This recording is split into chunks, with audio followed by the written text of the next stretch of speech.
કેમ છો મિત્રો? ગુડ મોર્નિંગ, જય Shri Krishna. Welcome to my blog. મારા બ્લોગની અંદર તમારું હાર્દિક સ્વાગત છે. આજની તારીખ થઈ ગઈ છે 12 ને સવારના વાગી ગયા છે 11. હું તો જાગી જતો હતો વહેલો. આજે પપ્પા થોડાક સૂતા હતા કેમ કે હું એનો વેઇટ કરીને બેઠો હતો કે ક્યારે જાગે, કેમ કે 2-3 દિવસ તેની તબિયત બહુ વધારે ખરાબ છે ને કાલે દવા લીધી છતાં આજે એની તબિયત થોડીક વધારે ખરાબ હતી તો એમને મેં સુવા દીધા હતા. તો મેં વેઇટ કરતો હતો કે ક્યારે જાગે, જરૂર પડે તો દવાખાને લઈ જઈએ એવું. અને બીજી વસ્તુ કે અત્યારે આપણો મોર્નિંગનો બ્રેકફાસ્ટ બની રહ્યો છે. આજે છે શનિવાર ને શનિવારમાં આપણો છે ફાસ્ટ, તો ઓનલી ફોર ખીર ને સૂકી ભાજી.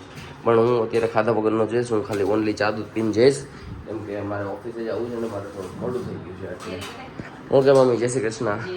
જો ઉનાળો આવી ગયો પણ અમારા ઘરમાં હજી કેરી ખતમ નથી થઈ. હજી અમારા ઘરની અંદર કેરી આવે જ છે અને ખાઈએ જ છીએ. જો ભલે રસ નીકળે નહીં પણ કાચી આવે ને કે રસ નીકળે એવી, રસ નીકળે એવી શું વાત છે. તમે ન હોય ત્યાંથી બધું ગોતી આવો છો તો આવું છે. અને હા, બીજી વસ્તુ એ કહેવાનું ભૂલી ગયો હતો કે કાલે બ્લોગ મેં નથી શૂટ કર્યો કેમ કે કાલે હું થોડો બિઝી સ્કેડ્યુલની અંદર ચાલતો હતો. શૂટ ઉપર ગયો હતો, ત્યાંથી આવ્યો તો પાછો જીમમાં ગયો હતો, ઘરે આવ્યો પાછો એક કામ પતાવવા ગયો હતો.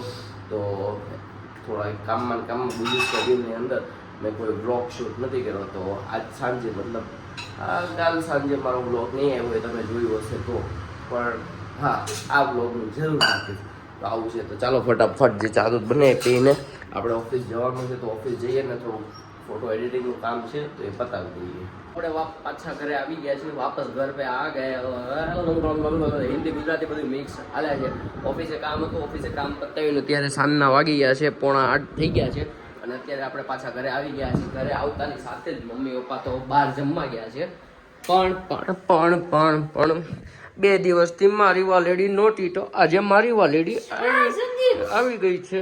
જો એ 2 દિવસથી નહોતી કેમ કે મારા સાસુના ઘરે રખાવા ગઈ હતી અને આજે આવી ગઈ છે તો થોડોક વધારે જ પ્રેમ ઉભરાઈ આવે.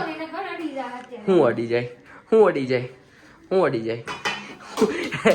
કાંઈ અડાડવું નથી.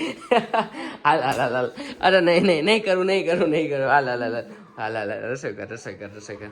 અને અમારે તો કંઈક કહેવાય નહીં. આવું છે ભાઈ, આવું છે, કાંઈ ન કહેવાય. હામું જો હાલ ફટાફટ. નહીં હવે થોડો તો બેહવા દો, વાત કરે છે તો. પણ અમારે અત્યારે બને છે ડિનરની અંદર શું બને છે? હે આજે તો જેમ સવારમાં મેં કીધું આજે તો મારો ફાસ્ટ છે પણ એને પરોઠા ખાવા છે અને મારી હાટુ ચા બનાવે છે. તો ફટાફટ અત્યારે આપણે જોઈએ પરોઠા બનાવે અને બીજી ચા બનાવશે. તો અને બીજી વસ્તુ કે અમારે થોડોક એક ટોપિક ઉપર ડિસ્કશન કરવાની છે તો તમે પણ જો કયો ટોપિક છે, હું છે ને હું ડિસિઝન લઈએ છીએ શું ડિસ્કશન કરીએ છીએ. હું કેવું નરે એમ નથી કહેતો તું મીઠું દે, એમ નથી કહેતો. હું એમ કહું છું શું કરું ડિસ્કશન કરવાની ચાલુ કરીએ તો. મને શું ખબર, તું મમ્મીને પૂછ. હું થોડો રસોડાવાળો ડિપાર્ટમેન્ટ મારો નથી. હું કહું છું રસોડાવાળો હું એમ નથી કહેતો પણ આ તો અમે નાનપણથી જે જોયું હોય ને એ કહું છું ખાલી. લે હા હું જોઉં ના એવું નથી કીધું કે લેડીઝ કૂવામાં પડે તો હવે કૂવામાં પડવું. તને હું શું તને કૂવામાં પડવા દઉં એમ. હા તો હું શું તને કૂવામાં પડવા દઉં. હા નિધિ હું એકવાર ખેંચ લો. નહીં મારે હે ના કાંઈ નીચે નથી બેવું. આપણે દમદા તું જે બનાવી છે ને મસ્ત પરોઠા, અહીંયા પરોઠાનો મસ્ત લોટ બંધાય છે. અહીંયા જો ચા થાય છે, આમાં ગેસ ચાલુ કરી તો હું મેં કીધું અહીંયા ચા થાય છે પણ આમાં ગેસ જ બંધ છે. હે હું થઈ ગયું હું જો કંઈક ભૂલી ગઈ જીરું નાખતા ભૂલી ગઈ. હું દઉં તને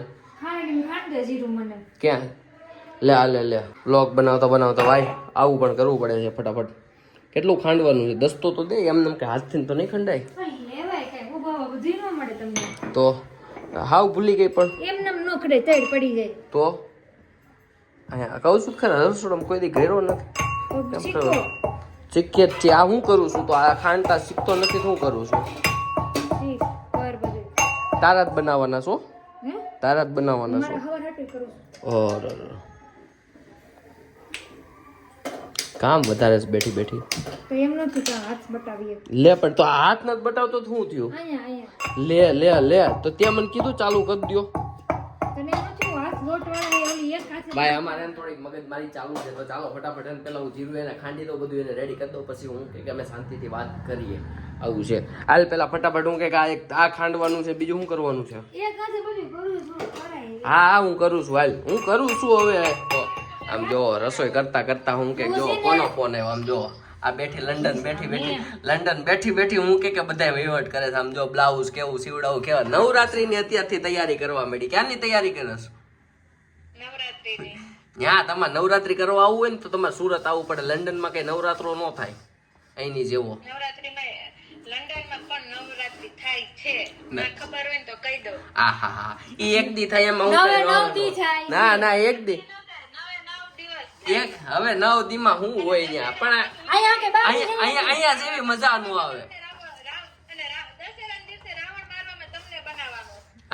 હા બસ આજ બાકી રહ્યું તું ચા પી ગયા આમ જો એની બેન વાત કરવામાં આમ જો ચા આવી ગયો. જો આવું છે મેં જીરું ખાંડી દીધું તું. ઓકે તો મારું નામ લેવા મેં જીરું ખાંડી દીધું તું. આડા ઊભા રહી ગયા પછી હું હા આડો કઈ ને ઓલી નો ફોન આવતો ત્યાં સુધી એમ કેતી હતી જાવ ફોન લઈ આવો ને હવે એમ કે આડા ઉભા રહી હતા.